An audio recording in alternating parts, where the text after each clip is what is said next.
አሁን ከምሽቱ 6 ሰዓት ሊሆን 5 ጉዳይ ነው። ከ15 ደቂቃ በፊት ነው ወደዚህ ቤት የገባሁት ማለት ነው። ከቢሮ የተነሳሁት 11 ሰዓት ላይ ከልደታ 11 ሰዓት ተነስቼ ቦሌ አራብሳ ለ6 ሰዓት 20 ጉዳይ ገደማ ላይ ነው የገባሁት። በጣም ያሳዝናል።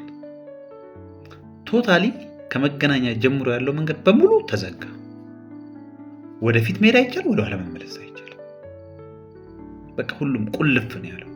ሌላ አማራጭ መንገድ ራሱ መጠቀም አይቻልም። ኢርሊ ዋርኒንግ አልተሰጠም። ዝም ተብሎ አቁሙ ተባለ። ኢቭን ትራፊኮቹ ራሱ መረጃ ያላቸው አይመስለኝም። ኮሚኒኬት ያደርጋሉ በእንትን በቃ ሁሉም ነገር ተዘጋ። እኔ ጠብቄ የነበረው በመገናኛ በኩል የሄድኩት የጎሮ መንገድ እንዲህ ያለ ነገር ያ ኮንቬንሽን ሴንተር ዝግጅቶች ሊዘጋጁ ይችላሉ፣ ጥሩ ቦታ እሱ ነው ተብሎ ስለሚታሰብ እሱን መንገድ ቶሎ ስኬፕ ማድረግ አለብኝ ብዬ በዛ በኩል ሄድኩት እና የመገናኛው መንገድ ተዘጋና በዛ በኩል በጣም ትንሽ የዲፕሎማት መኪናዎች ናቸው ሲያልፉ የነበሩት ማለት በጣም ትንሽ ቆይና አንድ መኪና ያልፋል። ቆይና 2 መኪና ያልፋል።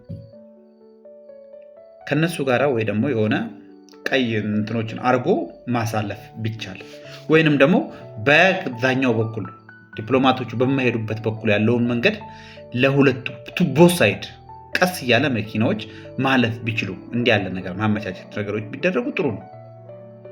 እንደው ሁሉ ነገር አይቻል ከተባለም ቀድሞ መንገዶቹ የትኞቹ መንገዶች እንደሚዘጉ እንግዲህ መጀመሪያ ዝግጅቶች አሉ አይደል? ኮሚኒኬት ቢደረግ ምን ችግር አለው? ኢርሊ ዋርኒንግ ቢሰጥ ማለት ነው።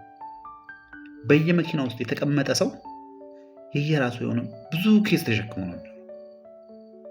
በዛ ሰዓት ላይ ከስራ ወጥታ ቤት ገብታ ለልጆች ምግብ አብስላ የምታበላ እናት እንዳለች እዛ ውስጥ የታመሙ ሰዎች ሊኖሩ ይችላሉ። በጣም ብዙ ኬስ ይኖራል። ይህን ነገር የምታመቻቹ ሰዎች ምን አለበት ኢርሊ ነገሮችን ኮሚኒኬት ማድረግ ቢችሉ።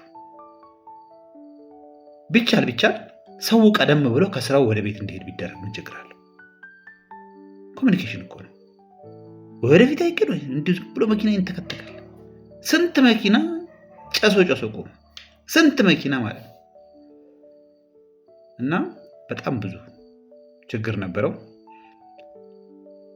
ሌላው ነገር እንደ ሀገራችን እንዲህ ያሉ ኢቨንቶች ሲዘጋጁ ብዙ ጥሩ ነገር እያለን ለሰው የምናሳየው ጥሩ ነገር እያለን ጥሩን ነገር ለማሳየት በሚደረገው ርቀት ውስጥ ደግሞ እዚህ ያሉት ነዋሪዎቹ ባለቤቶቹ በዚህ ደረጃ መጎዳት አለባቸው ብዬ አላስብም። ትንሽ ኮሚኒኬሽን ቢኖር አሁን እኮ ምንም ነገር አልጎደለንም እኮ ኮሚኒኬሽን ጋር ነው። ለማንኛውም ስላዳመጣችሁኝ አመሰግናለሁ።